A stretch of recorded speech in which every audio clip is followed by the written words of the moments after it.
Car repossessions are at their highest level since the Great Recession, with millions of Americans losing their vehicles. It's a question dividing economists.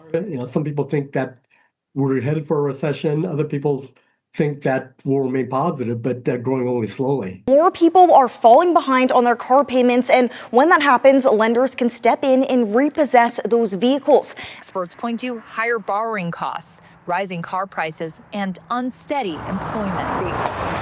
Repossessions for less expensive vehicles. Consumer spending is up, the stock market is going in the right direction, but when you focus in on the road, the numbers tell a different story. Right now, somewhere in America, a tow truck is backing into a driveway before the sun comes up. The family inside has no idea. They will walk out in a few hours to go to work, to drop the kids off, to live their normal life, and there will be nothing there. Just an empty spot where their car used to be. 2.5 million repossessions.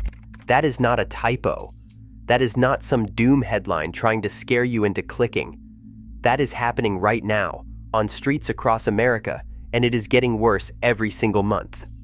But here's the part that nobody is talking about. There are 8 specific cars, models you can walk into a dealership and finance today that are practically built to fail. The payment looks fine. The approval comes fast. The salesman is smiling.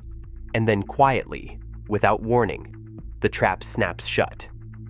But there are also 7 cars out there where the repo man almost never shows up.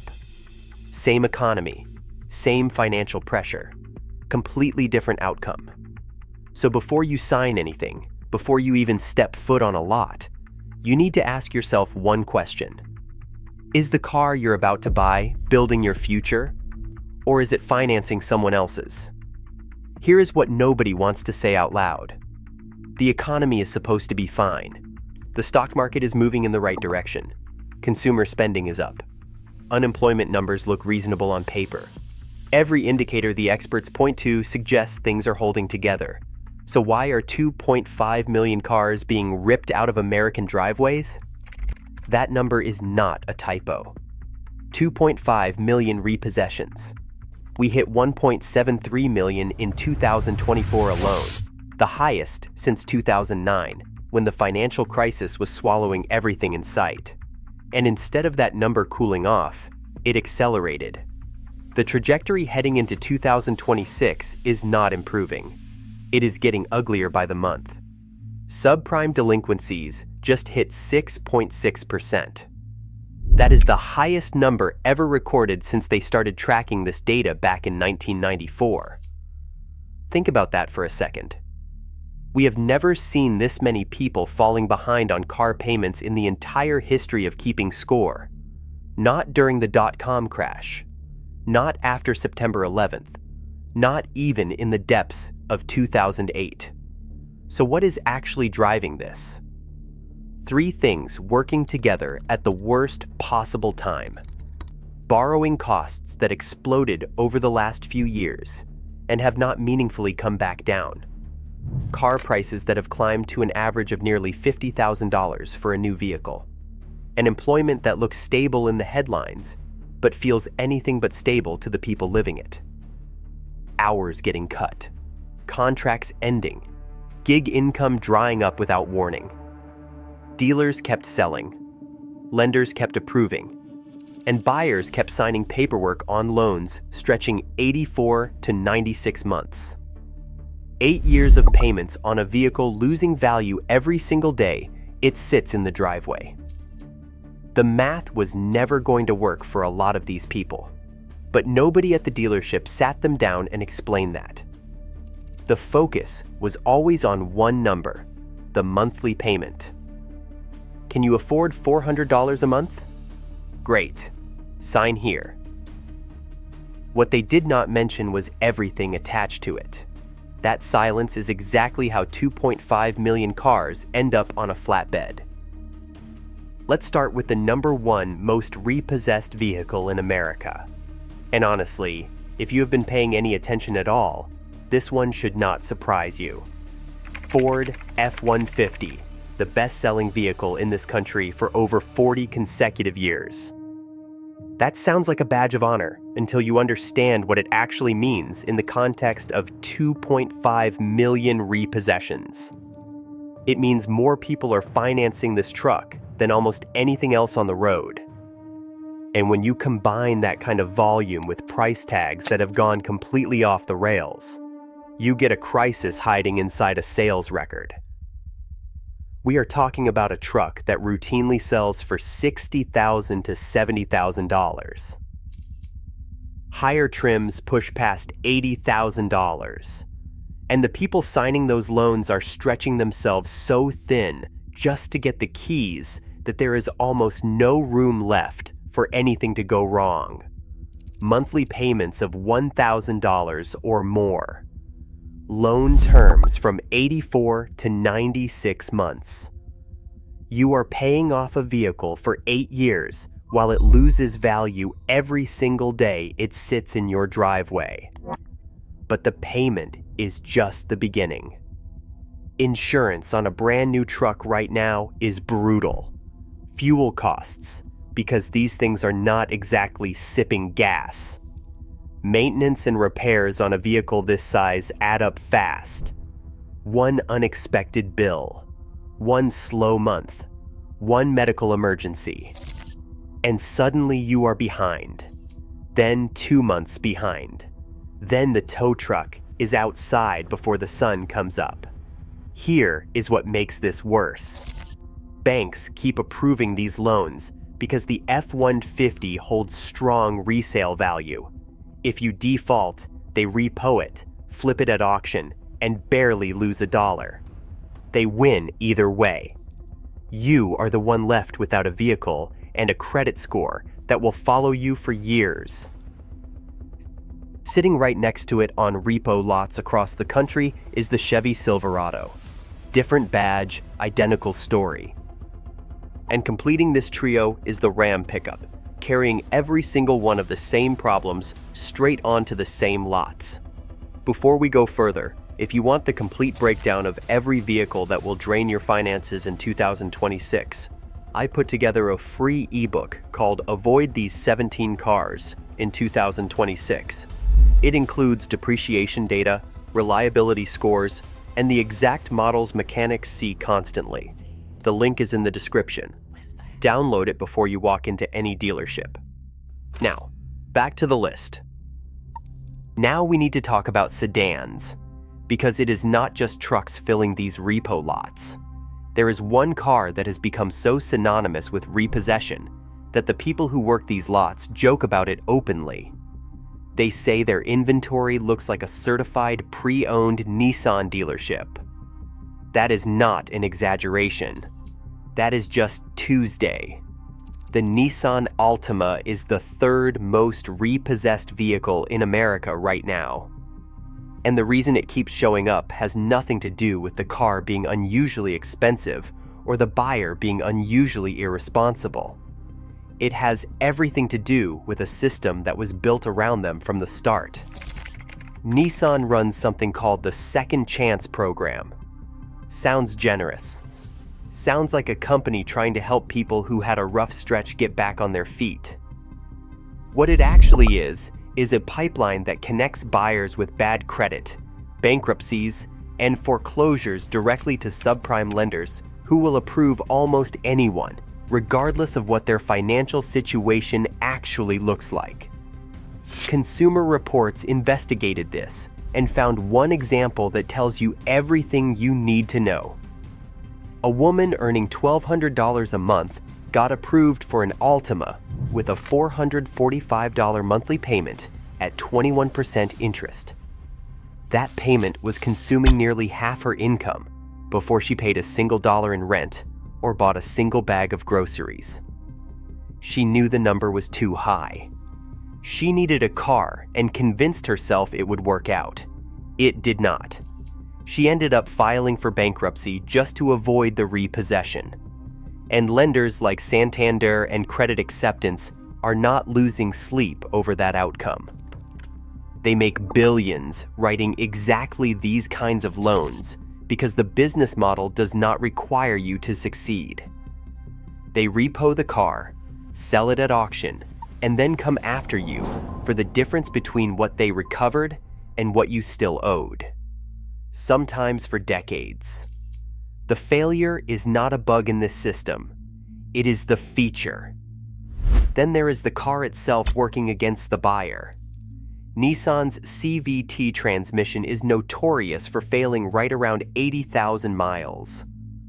Someone already stretched to the breaking point financially suddenly cannot afford the repair and cannot keep making payments on a car that does not run. That is when the tow truck shows up. Here is the thing about Dodge.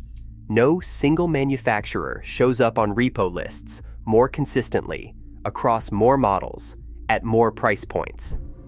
This is not a coincidence. This is a pattern. And it starts with the two cars that people buy specifically to be seen in them. The Dodge Charger and the Dodge Challenger. Muscle car icons, loud exhaust, aggressive styling. The kind of car that turns heads the moment you pull up. And that is exactly why people buy them. The problem is, turning heads does not pay your car note. These cars attract a very specific type of buyer. Young, wants to look successful, makes decisions based on emotion and not math. And look, the Charger is genuinely a beautiful car. That V8 sounds incredible. There is nothing wrong with wanting one. The problem starts when you are 23 years old, financing $40,000 worth of vehicle at 18% interest because you wanted the Scat Pack and nobody stopped you from signing. And the payment is just where the pain begins.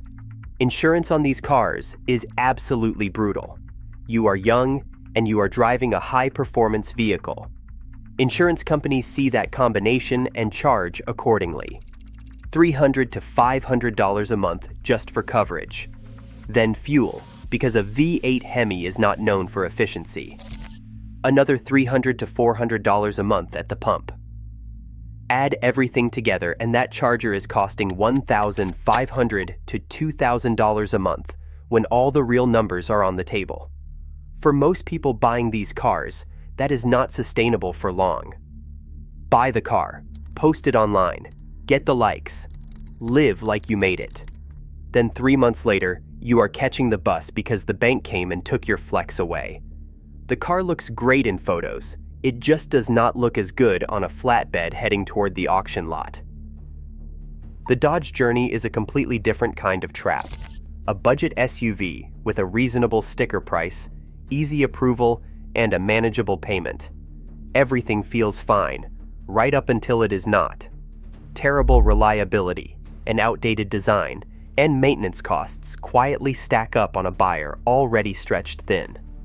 When something breaks, and something always breaks, owners are forced to choose between fixing the car and making the payment. Most people try to do both, and end up doing neither. Charger, Challenger, Ram, Journey. Different prices, different buyers, one destination.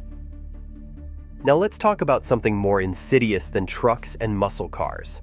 Let's talk about the cars people buy specifically to look wealthy when they are not. The entry-level luxury trap. And right now, two vehicles are leading this category straight onto repo lots from coast to coast: the BMW 3 Series and the Audi A4. These are the keeping up with the Joneses specials. The cars people finance because they want that badge on the hood. That logo signals to everyone in the parking lot that they have arrived. The problem is, most of the people buying these cars have not arrived anywhere near where they need to be financially to own one. Here is how the trap works. A used BMW 3 Series or Audi A4 shows up at a dealership for $30,000 or $35,000. To a buyer who has always wanted that badge, that number feels like a deal. A luxury car at an almost reasonable price. What they do not see yet is the 3-layer problem waiting for them the moment they drive off the lot. The first layer is depreciation. German luxury cars lose value faster than almost anything else on the road. The second you take ownership, you are underwater. The car is worth less than you owe, and that gap widens every single month. The second layer is the interest rate. Anything less than perfect credit means 15%, 18%, sometimes over 20% on a vehicle that is simultaneously losing value underneath you. That is not a car payment. That is a slow financial bleed with no tourniquet in sight. The third layer is maintenance, and this is the one that actually finishes people off. These are not Toyota Corollas. When something breaks on a BMW, and something will break, you are paying luxury prices for the repair. A fix that costs $500 on a Honda costs $1,500 on a German car. Most buyers financing these vehicles at high interest rates do not have $1,500 sitting in savings waiting for that moment.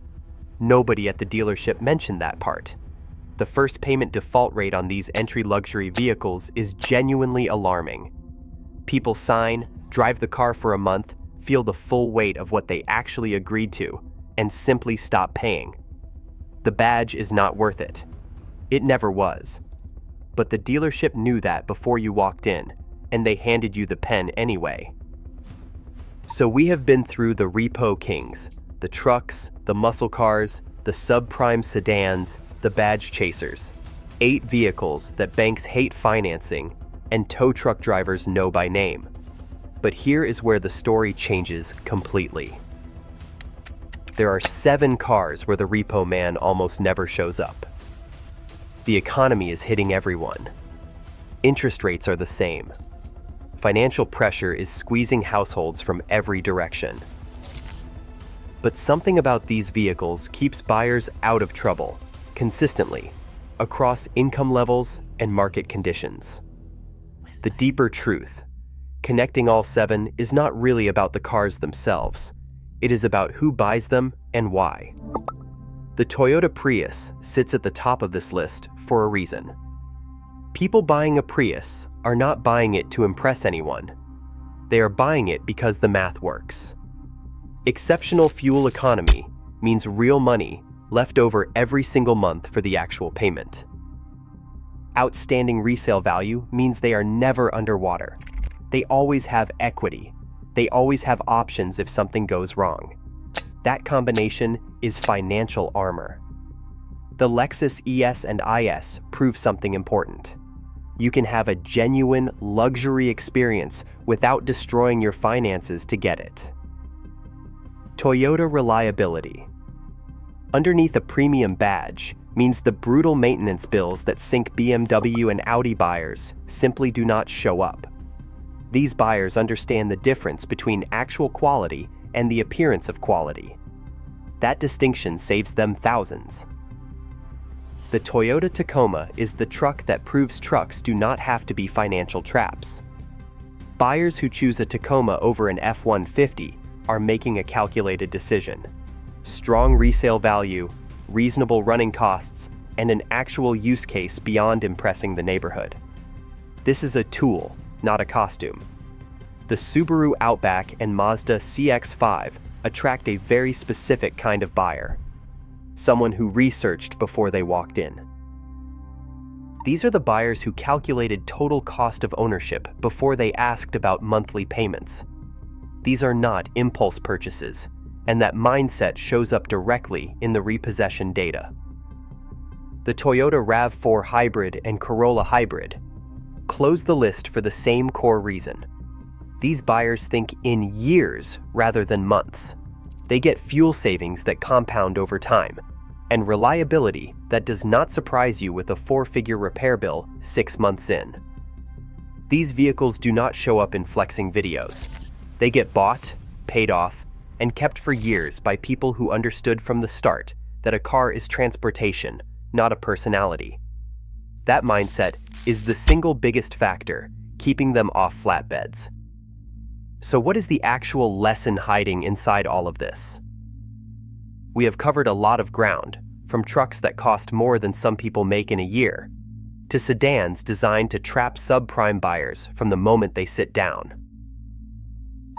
Muscle cars bought for the image and repoed in silence. Entry luxury vehicles financed by people chasing a badge they cannot afford, and 7 cars that quietly protect the people smart enough to choose them.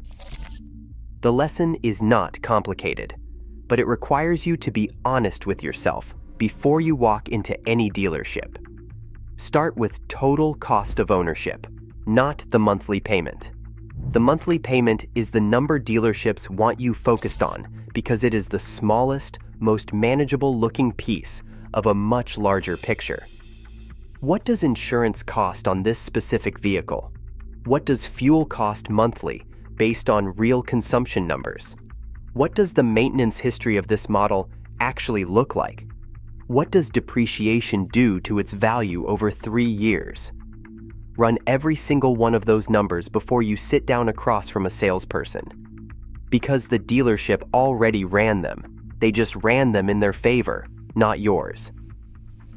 Understand what you are actually signing. An 84-month loan on a vehicle losing 40% of its value in 3 years is not a deal.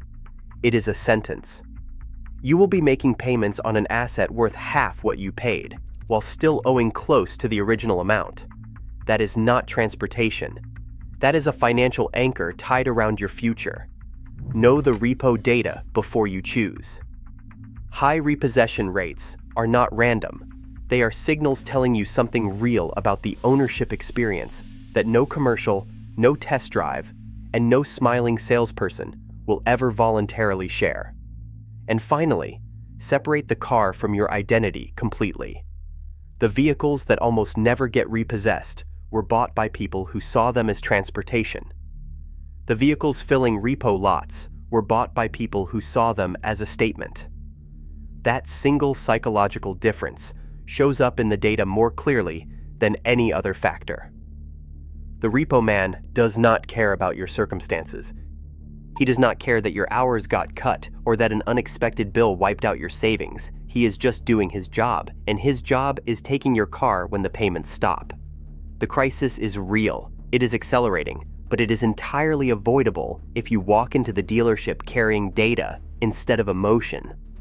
Here is where everything we covered today comes into sharp focus. 2.5 million repossessions. Subprime delinquencies are at the highest level ever recorded. A lending system that profits whether you make every payment or miss them all. Dealerships focused on moving metal before it costs them money. This is not a temporary blip or a headline that resets next quarter. The numbers are trending in one direction, and that direction is worse. The 8 vehicles we discussed did not land on repo lots by coincidence. The Ford F-150 and Chevy Silverado became status symbols, priced beyond the budgets of many chasing them. The Nissan Altima turned into the backbone of a subprime machine never designed for buyers to win. The Dodge Charger, Challenger, Ram, and Journey captured emotional decisions at every income level. The BMW 3 Series and Audi A4 sold the image of success to buyers whose finances could not survive ownership. Different cars, different buyers. One pattern underneath it all. Emotion walked in. Math stayed outside. The repo man showed up. But the other list proved something equally important. The Prius, Lexus ES and IS, Tacoma, Outback, CX-5, RAV4 Hybrid, and Corolla Hybrid face the same economy, rates, and rising costs. Yet their owners kept them, paid them off, and built equity instead of debt because they walked in with a plan, not a feeling. The repo crisis is real, but it is not equal. Make financial decisions before you enter the dealership, not after.